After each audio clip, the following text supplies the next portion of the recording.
Welcome to Plymouth and the new Princess 75 Motor Yacht, which replaces the very popular 72 to slot in between the 68 and the 82 in the yard's motor yacht range. Now there are three engine options for this boat. You can either have 1,622 or 1,723 horsepower Caterpillar C32s, or you can have the top spec 1,800 horsepower MANs that we have on this boat. And what that gives you is a lot of versatile cruising, because you can do what we're doing now, which is 20 litres per hour, 8.8 knots, to give you a very comfortable slow speed cruising range, especially if you have the stabilizers engaged, or you can get up to just short of 35 knots like we did earlier on today. But for me, the real sweet spot is 1,800 RPM, 23 knots. Then this boat is super quiet, cruising along at a decent pace, but you're not using too much fuel either. At that speed, it really does feel like you could eat up the miles very comfortably. Handling is what you'd expect of a 75-foot yacht with fin stabilizers.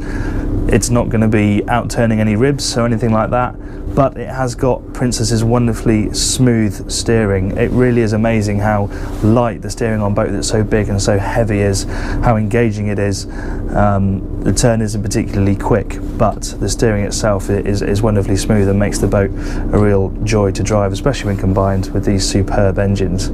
As for the helm station down here, it's very clear, it's very classy, very well laid out.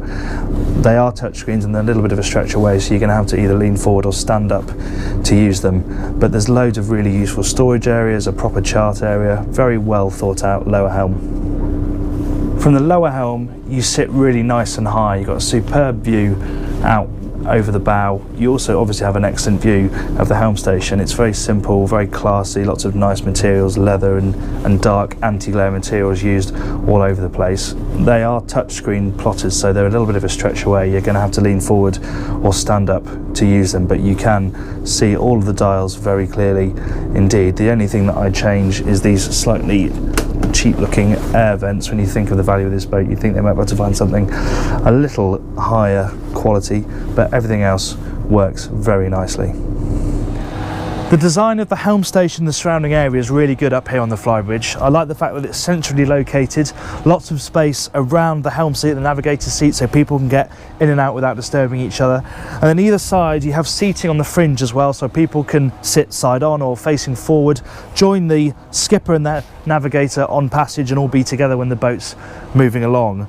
The helm position itself is very good as well. You can get nice and close to the helm up here. Everything falls to hand slightly easier than it does downstairs. The plotters are ever so slightly closer, the throttle's a bit closer to you. You really do plug into this helm station very nicely. The only thing I'd say though, even though they've gone to the effort of putting this Perspex lip on here, it's still quite blustery when you're going along, so they could probably do with just raising that up a couple of inches or so.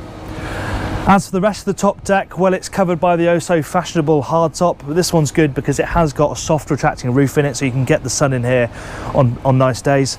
And then the rest of it, well, there's very little to complain about. There's lots of space, lots of seating, big table. This is less of a wet bar, more of a proper galley up here with a griddle, fridge, everything you'd expect, really good size. And then aft you have dedicated sunbathing space as well, a really nice big comfortable double sun pad. This particular boat also has a setup with a crane and it will have some chocks so that the owner can keep the tender up here as well. It's another great living space up here on the foredeck. If you want to be completely clear of shelter from the likes of the hardtop or the cockpit, this is the place to be. It's also of course very private if you're moored stern too. And as well as being a great lounging space, you can have a table in here to dine, and also this cut through just makes it a little bit easier to get from side deck to side deck when you're crewing the boat and accessing these big lockers here either side that can hold onto the fenders and the lines.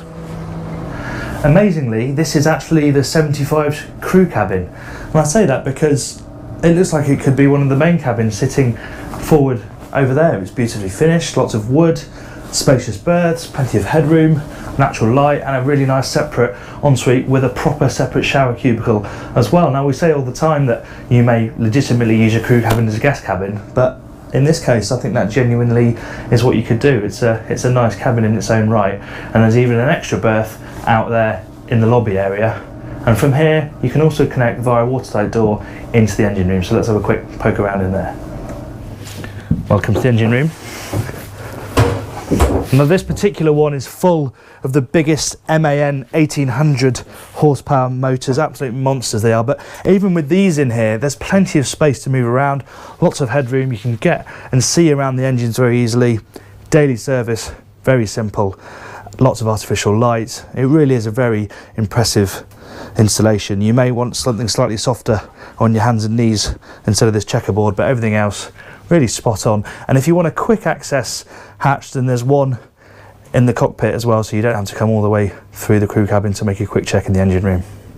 One of the 75's key attributes is that you have separate access to the master cabin and the guest cabin, so your guests sleep in 3 very spacious cabins forward and you sleep in a master cabin amidship. So let's start by having a look at that.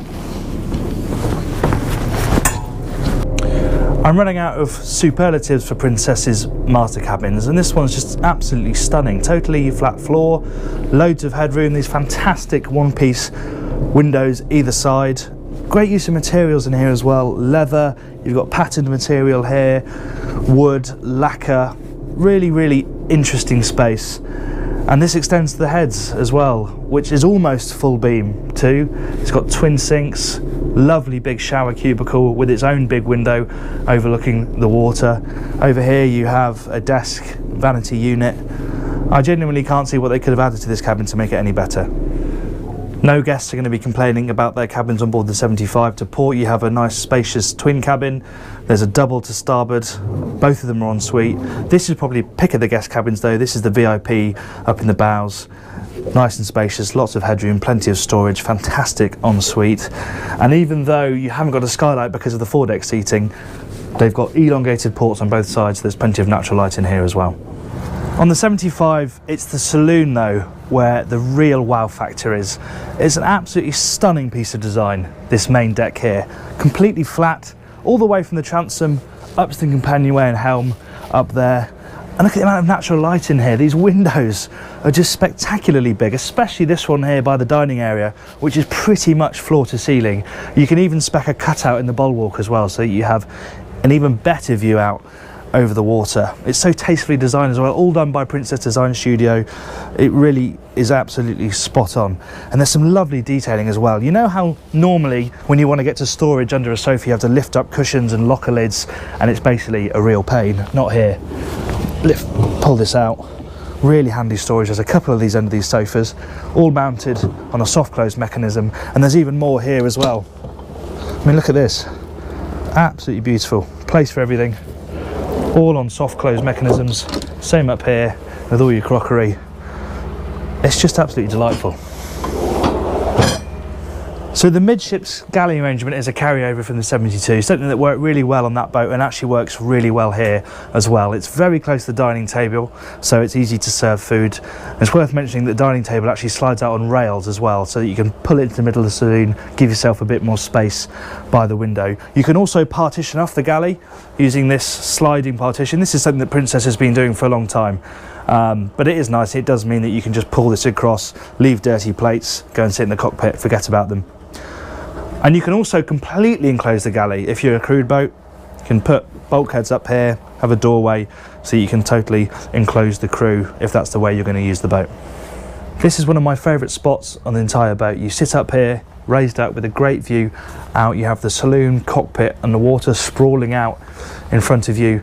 And it also means that you can easily speak to the skipper and navigator when the boat's on passage and you're up close to them for longer journeys.